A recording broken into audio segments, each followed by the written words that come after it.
Right. Good morning, guys. We are back again with another podcast, and today we'll be talking about taking risks. And it's very interesting because there was this video or post that I saw online which really got me thinking about this particular topic in a different way. What I remember it said was, it takes 6 months to prepare for risks. And I was thinking, that's very interesting. It's interesting to me because I always thought risk was spontaneous.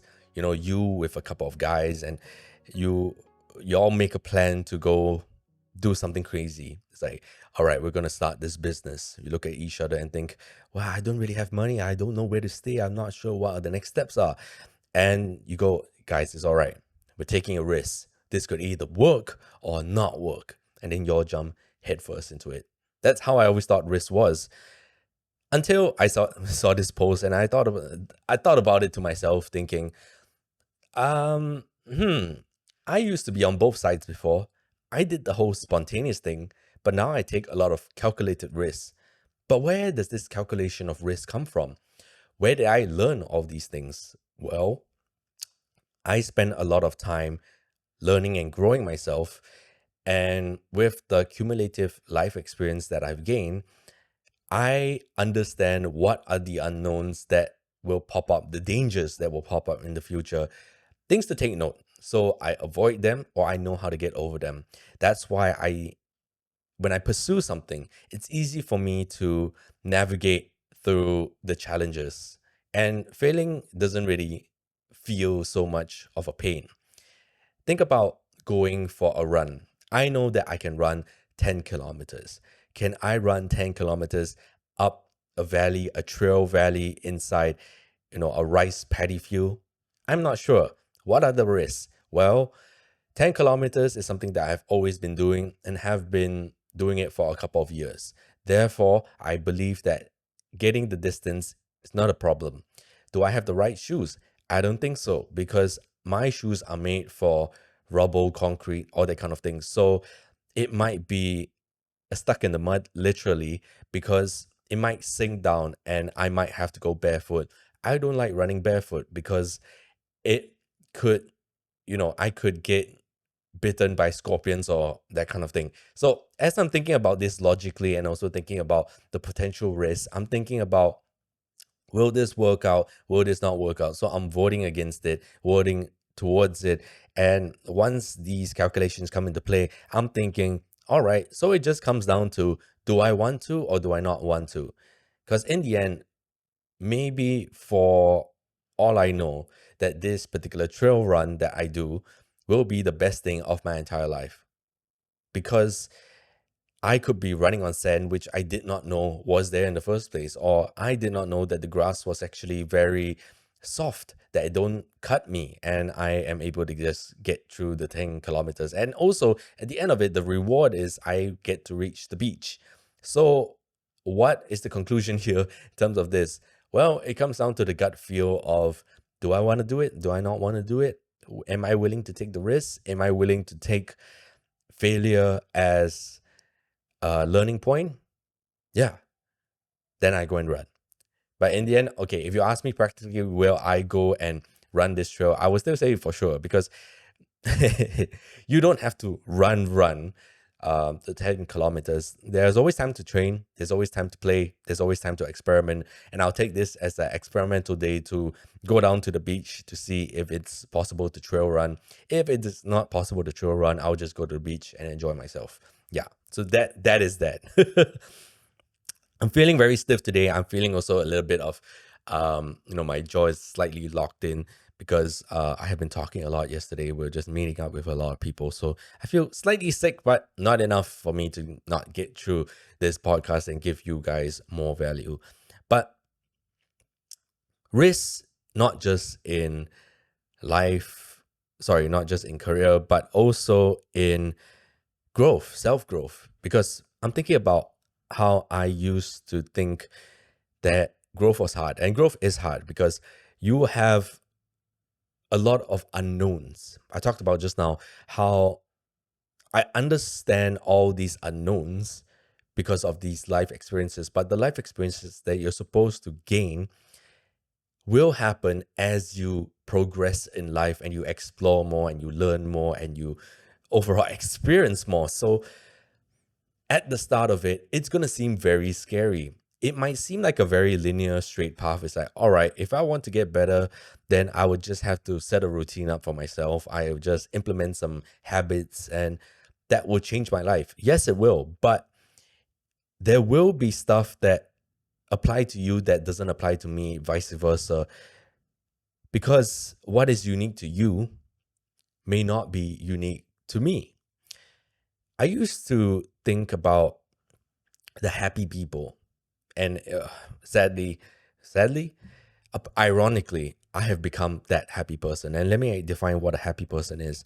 These people are very happy with their lives. These people don't really have any bad things going on in their life. They're not really suffering from all these kind of mental struggles or coming to terms with something that they feel deeply about. They have a very open growth mindset that doesn't seem to stop them from doing anything. Does it sound a lot like me right now?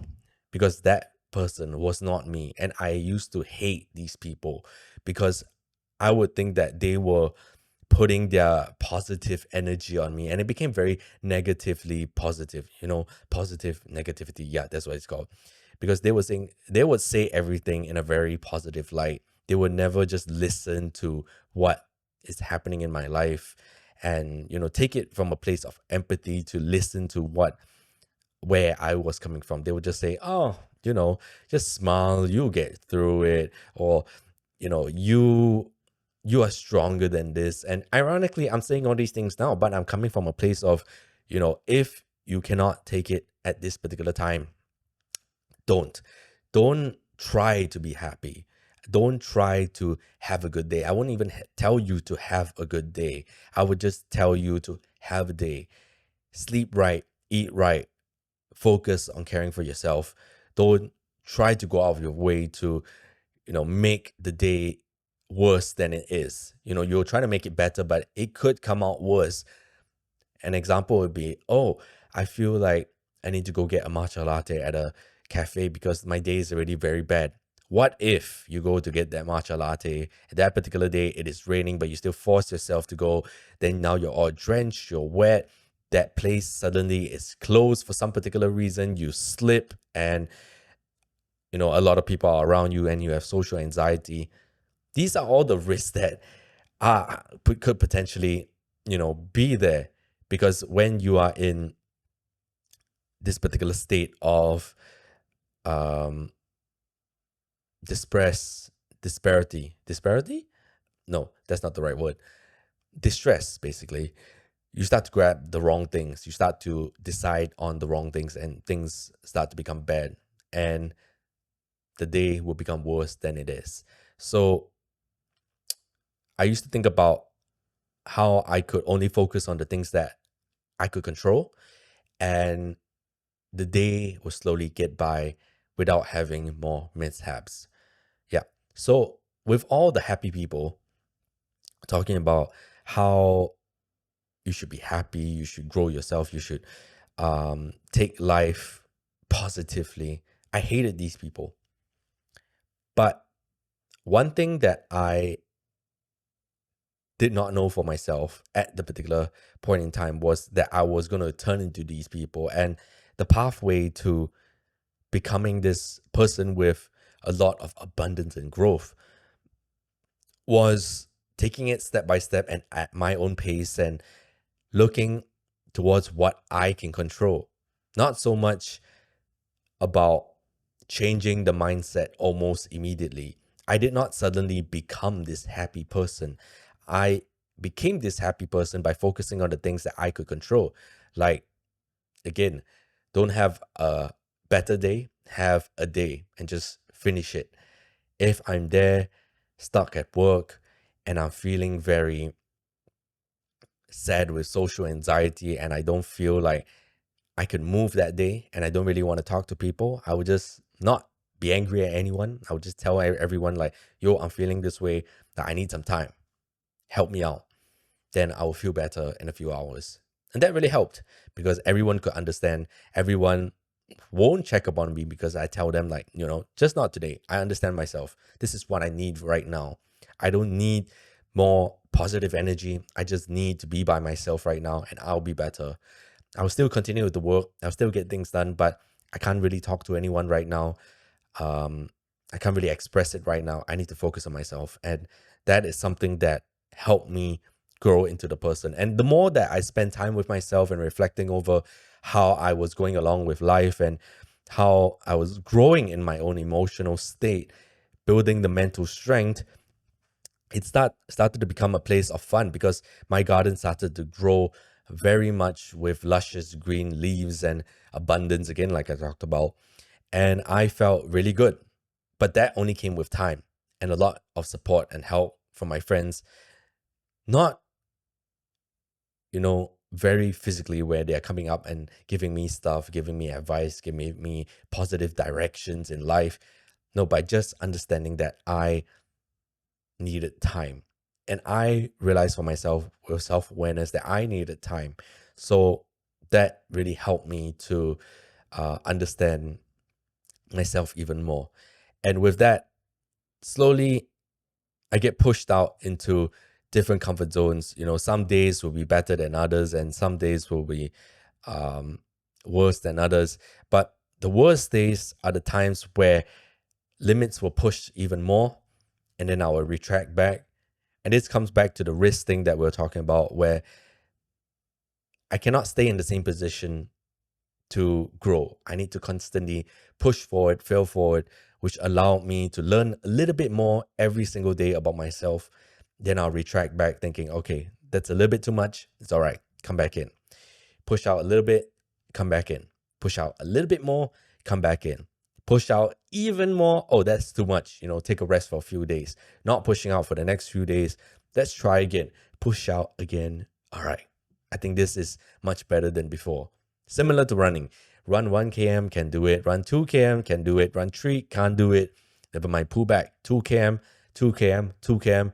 Rest. Let's try 3 km. Oh, this is very easy. 4 km, 5 km. Too hard. Push back. Similar how I got into running. So with the risks at the start, you only understand things as you go along living in life, and it only come with time. You have to just trust in the process and trust that it will get better. It's better to admit that you walked through the wrong door than spend your whole life in the wrong room.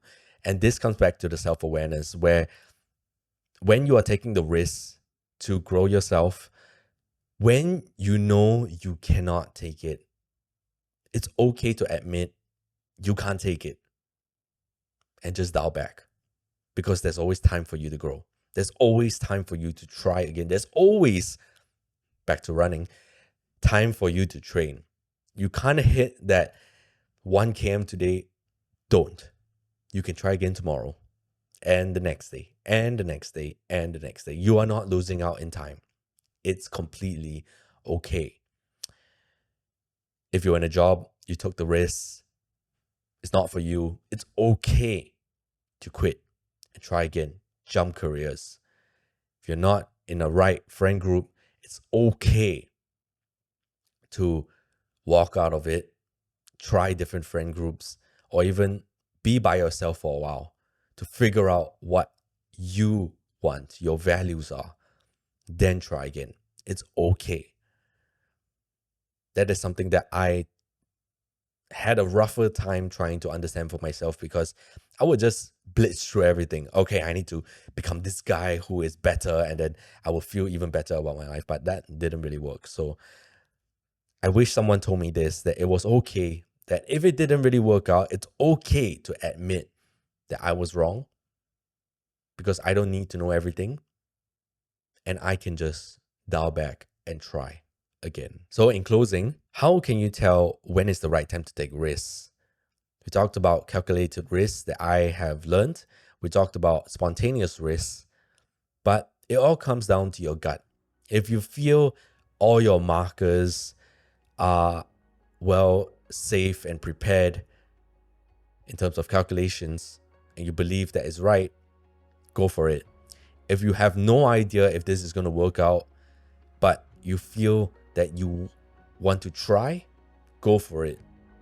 Again, try different, not harder. If you try different, you're not looking at it as a big risk. You're looking at it as an experiment. Maybe this will work out, maybe it won't. Have humbleness to say, if it's wrong, I can tap out, I can try again. Okay, try different. Don't need to try even harder to hold down to this one particular position, because you might not know there might be something else out there that could really change your life rather than holding down to this one particular thing. With that, that's all I have to say for today. Hopefully you are ready to take great risks in your life, whether it's in business, career, your life, and also just growing yourself. If not, that's all I have to say for today. See you guys on the next one. Goodbye.